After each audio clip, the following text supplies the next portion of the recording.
सुप्रभात बच्चों, कैसे हैं आप लोग। मैं आशा करती हूँ कि आप लोग घर पे अच्छे से होंगे और जो भी पाठ आपको पढ़ाया जा रहा है आप उसका अध्ययन भी कर रहे होंगे। बच्चों, आज हम लोग इसी क्रम में हिंदी साहित्य से 5वें पाठ का अध्ययन करेंगे, जिसका शीर्षक है चंदन के पेड़ और इसकी लेखिका हैं इंदिरा अनंत कृष्णन। आइए इस पाठ का अध्ययन करते हैं। पहले लेखिका के बारे में जानते हैं। बच्चों, इंदिरा अनंत कृष्णन एक लोकप्रिय बाल साहित्यकार हैं। इन्होंने किशोरों के लिए अनेक कहानियां लिखी हैं, जिनमें बाल मन की समझ व बाल मनोविज्ञान को विषय बनाया गया है। इनके लिखे कॉमिक्स अत्यधिक प्रसिद्ध हैं। पाठ 5, चंदन के पेड़।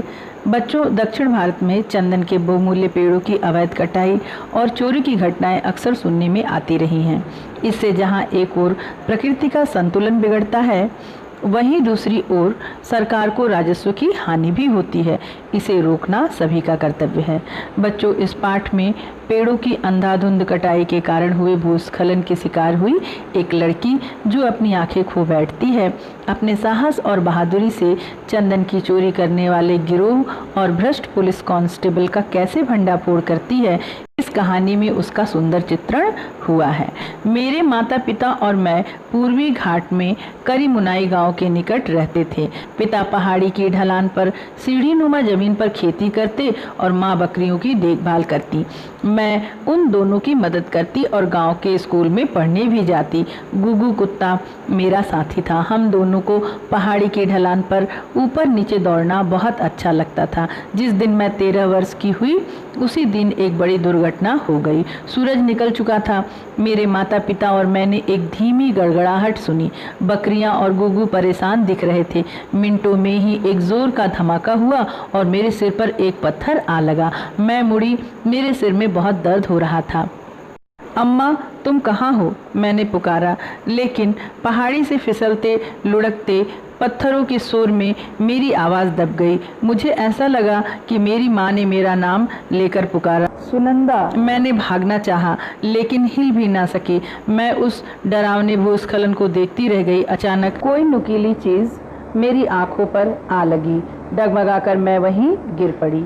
उसके बाद क्या हुआ मुझे कुछ पता नहीं।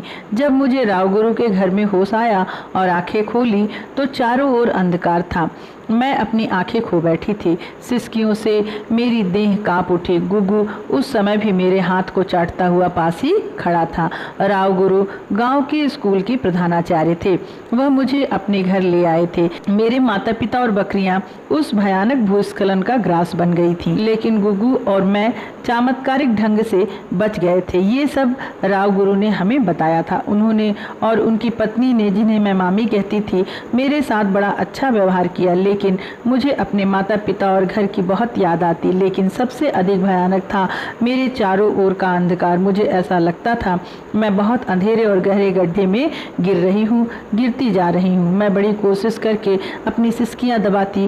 गुगू मुझे जैसे हर समय सांत्वना देता। वह अक्सर मेरे साथ सट कर बैठा रहता। मैं उसे थपथपाती, प्यार करती, उससे अपनी सारी बातें करती। रावगुरु मुझे स्कूल वापस भेजना चाहते थे, लेकिन मैंने जाने से इनकार कर दिया।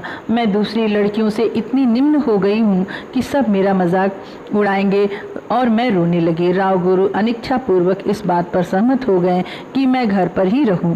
अब तक मैं अपनी अंधेरी दुनिया की आदी होती जा रही थी। मैं बहुत सा समय मामी के साथ बिताती। उनका मेरे प्रति व्यवहार बहुत स्नेहमय था। मैंने देवी देवताओं के लिए फूलों की माला पिरोना सीखा। जब मामी पूजा के लिए अन्य चीज़ें तैयार करती तो मैं माला पिरो देती। शाम का समय रावगुरु मेरे साथ बिताते। हम घंटों बैठे अनेक विषयों पर बातें करते। भूस्खलन की घटना बार बार मन में उमड़ती घुमड़ती रहती। एक दिन मैंने उनसे पूछ ही लिया, मामा, ये भूस्खलन की घटनाएं क्यों होती हैं? उन्होंने समझाया, आदमी बिना सोचे समझे ही प्रकृति का अतिक्रमण करता जा रहा है। वह पेड़ काट काट कर पहाड़ों को नंगा किए दे रहा है। पेड़ पहाड़ की मिट्टी को बांध कर रखने का कार्य करते हैं। उनके बिना धरती के भीतर की हलचल से चट्टानें और मिट्टी नीचे फिसलने लगती हैं। इसको भूस्खलन कहते हैं। यह पहाड़ों को नंगा करना, हाँ, कई कामों के लिए पेड़ काटे जाते हैं, कारखाने लगाने के लिए भी काटे जाते हैं। यह कानूनी है, लेकिन पेड़ अवैध तरीके से भी काटे जाते हैं। तो अंधाधुंध पेड़ काटने ने ही मुझे मेरी अम्मा से अलग कर दिया। धीरे धीरे जैसे जैसे दिन गुजरते गए, मेरा आत्मविश्वास लौटता गया। अब मैं स्पर्श द्वारा बहुत कुछ महसूस कर सकती थी। मैं नाक द्वारा गंध लेकर बहुत सारी बातें समझने लगी थी। मेरी श्रवण शक्ति बहुत तेज हो गई थी। अब मैं दोपहर के समय गुगू के साथ घूमने के लिए निकल जाती। आसपास की पहाड़ियों से मैं अच्छी तरह परिचित थी। छायादार पेड़ों का एक झुरमुट मुझे बहुत पसंद था। वहाँ मैं एक पेड़ के तने का सहारा लेकर बैठ जाती और गुगू भी मेरे निकट बैठ जाता। पेड़ पर बैठी एक कोयल मेरा स्वागत करती। उसका साफ आवाज़ आकू का मैं उत्तर देती तो वह और ऊंचे स्वर में पुकारती। एक दिन जब मैं अपने बैठने के स्थान पर पहुंची तो हवा का एक झोंका, जिसकी गंध से मैं परिचित थी, मुझे छू गया। आज मेरा पक्षी मित्र भी चुप था। उसने अपनी आकू से मेरा स्वागत नहीं किया। मैंने आकू पुकारा तो उसने कोई उत्तर नहीं दिया। मेरा कुतूहल जाग उठा और मैं बैठकर सोचने लगी। जब मैंने पेड़ के सहारे टिकना चाहा तो पता चला कि वहाँ से पेड़ ही गायब है। पेड़ के स्थान पर एक ठूठ खड़ा था। मैंने झुककर ठूठ को सूंघा। मैं सोचने लगी, यह तो चंदन की लकड़ी है। अब एक पत्थर उठाकर मैंने ठूठ के भीतरी भाग से रगड़ा। उसमें से भी चंदन की सुगंध आने लगी। मैंने इधर उधर चलकर 3 अन्य ठूठों का पता लगाया। मैं सोचने लगी, इन चंदन के पेड़ों को किसने काटा और क्यों? पेड़ काटे जाते हैं, मुझे राव गुरु के कहे शब्द याद आ गए और मैंने उसे स्वयं ही दोहराया। भौं भौं भौं, आओ गुगू, घर चलें, मैंने उससे कहा और हम जल्दी जल्दी घर की ओर चल पड़े। घर में प्रवेश करते ही मैंने राव गुरु से कहा, मामा, किसी ने उस तरफ कुछ चंदन के पेड़ काट लिए हैं। आपके ख्याल में किसने काटे होंगे? सुनंदा, इस बारे में मुझे पता नहीं, मैं मुदालियर से पता लगाता हूँ, राव गुरु ने चलते चलते कहा। मुदालियर गांव की पुलिस चौकी का हेड कांस्टेबल था। अगले दिन गुगू के साथ घूमने फिरने के पश्चात मैंने राव गुरु को उस दिन की ताज़ा खबर दी। चंदन के कुछ और पेड़ काट लिए गए हैं, लेकिन राव गुरु ने जोर देकर कहा, सुनंदा, मैंने मुदालियर से पूछा था, वह कहता है कि इस क्षेत्र के चंदन के पेड़ बिल्कुल सुरक्षित हैं। यहाँ तो कोई उसकी एक टहनी भी नहीं तोड़ सकता। मगर मामी ने मेरा पक्ष लेते हुए कहा, लेकिन यह सब सुनंदा की कल्पना तो नहीं हो सकती। वास्तव में राव गुरु कहते रहें। यह सुनकर मुदालियर काफ़ी परेशान हुआ और मुझसे कहा कि सुनंदा से कहो कि वह ऐसी अफवाहें न फैलाए। 13 वर्ष की एक अंधी लड़की की बात भला कौन मानेगा? मैंने धीरे से कहा, आओ सुनंदा, परेशान मत हो। मामी ने मेरे कंधे पर अपने हाथ टिका दिए और सांत्वना दी, लेकिन मुझे पूरा विश्वास था कि कीमती चंदन की लकड़ी चोरी की जा रही थी। अगले दिन सुबह सवेरे ही मैं और गुग्गू चंदन क्षेत्र की ओर चल पड़े। गुग्गू को मैंने आज नेतृत्व सौंप दिया और वह मुझे आगे आगे घसीटने लगा। चंदन क्षेत्र में पहुंचकर हमें खोजने पर एक झाड़ी के पीछे अच्छी तरह छिपकर बैठने का स्थान मिल गया। हम बहुत देर तक अधीरता से न जाने किसका इंतजार कर रहे थे। मुझे तो झपकी भी आने लगी थी। तभी गुगू गुर्रा उठा। मैं तुरंत सतर्क हो गई। अगले ही क्षण गुगू कूदकर आगे बढ़ गया और भौंकने लगा। मैं झाड़ियों के पीछे सांसरों के प्रतीक्षा कर रही थी। पैरों की आहट अब निकट आ रही थी। जैसे ही कोई नज़दीक आया, गुगू ने भौंकना बंद कर दिया। किसी ने गुगू से पूछा, अरे तुम यहाँ क्या कर रहे हो? मेरी तरह क्या तुम भी गश्त कर रहे हो? मैंने मुदालियर की आवाज़ पहचान ली। मैंने अनुमान लगाया कि उसने मुझे नहीं देखा था। जब उसके कदम इतनी दूर चले गए कि उनकी आहट आनी बंद हो गई तो मैंने चैन की सांस ली। बाकी सारा दिन कुछ नहीं हुआ और मैं घर लौट आई। अगली रात मैं घड़ी में 11 बजने का इंतजार कर रही थी। राव गुरु और उनकी पत्नी ने खर्राटे भरने शुरू कर दिए तो मैं गुगू को साथ ले दबे पांव घर से निकल पड़ी। चंदन के पेड़ों के पास पहुंचने से पहले ही मैंने धीमी किर किर की आवाज़ सुनी। गुगू परेशान होकर गुर्राने लगा। अरे शोर मत करो, मैंने धीमी आवाज़ में गुगू से कहा और कसकर उसे पकड़ लिया।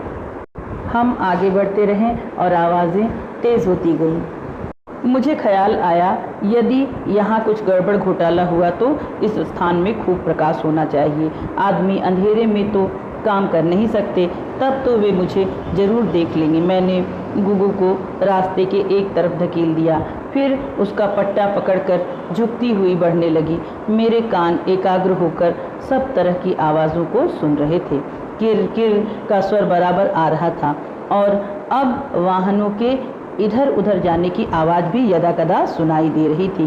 काफ़ी देर तक इसी तरह चलता रहा, फिर किर किर की आवाज़ें थम गई। अब मैं आदमियों का स्वर सुन सकती थी।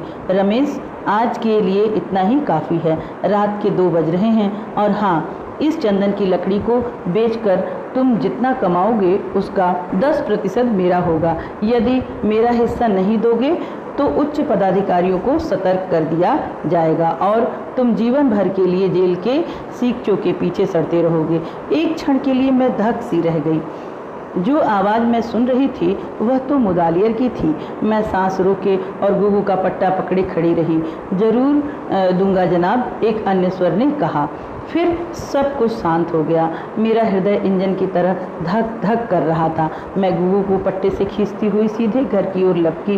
बिस्तर में घुस तो गई लेकिन नींद ज़रा भी नहीं आई। मुदालियर का स्वर बार बार मेरे कानों में गूंज रहा था। सुबह राव गुरु के जागने पर मैंने सब कुछ उन्हें बता दिया। सुनंदा, क्या तुम ठीक कह रही हो? राव गुरु ने मुझसे पूछा। एकदम ठीक मामा। तब तो मुझे उटकमंडी पुलिस मुख्यालय से बात करनी पड़ेगी, राव गुरु ने निश्चित स्वर में कहा। मामी ने मेरा सिर थपथपाया, कहा, बड़ी बहादुर लड़की है। कुछ दिनों बाद राव गुरु के साथ मुझे भी पुलिस मुख्यालय में बुलाया गया। वहाँ मुझसे कई प्रश्न पूछे गए और जो कुछ मैंने राव गुरु को बताया था उसकी पुष्टि कर ली गई। घर जाते हुए मैंने राव गुरु से पूछा कि अब मुदालियर का क्या होगा। यदि उसके विरुद्ध काफ़ी प्रमाण मिल गए तो उसे गिरफ्तार कर लिया जाएगा। 1 महीना बीत गया।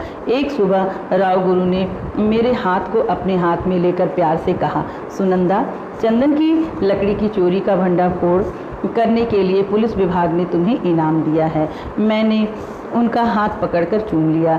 यह तो बड़ी अच्छी बात है। मामी ने कहा, आज तो मैं देवी लक्ष्मी को खीर का भोग लगाऊंगी। आगे सुनो। मैंने सुनंदा को राष्ट्रीय अंध विद्यालय में भर्ती करवाने का निश्चय किया है। सुनंदा, वहाँ तुम अपने फ़ायदे के कुछ काम सीख सकोगी। मैं तुम्हारे इनाम का रुपया बैंक में डाल दूंगा। इस तरह से तुम अपना जीवन फिर से आरंभ कर सकोगी। तुम्हारी पढ़ाई भी जारी रहेगी। मैं राव गुरु का धन्यवाद करना चाहती थी मगर मुंह से शब्द ही नहीं निकल रहे थे। लेखिका इंदिरा अनंत कृष्णन। बच्चों, अभी आप लोगों ने इस पाठ का अध्ययन किया और देखा कि सुनंदा की मदद से चंदन की लकड़ी चोरी करने वाले जो थे वो पकड़े गए। सच ही कहा गया है कि बुराई से असहयोग करना मानव का पवित्र कर्तव्य है और गलत कार्यों को रोकने का उपाय करना चाहिए। आप लोग भी इस पाठ का अध्ययन कीजिए, कठिन शब्द एवं शब्दार्थ को याद कीजिए। धन्यवाद। आपका दिन मंगलमय हो।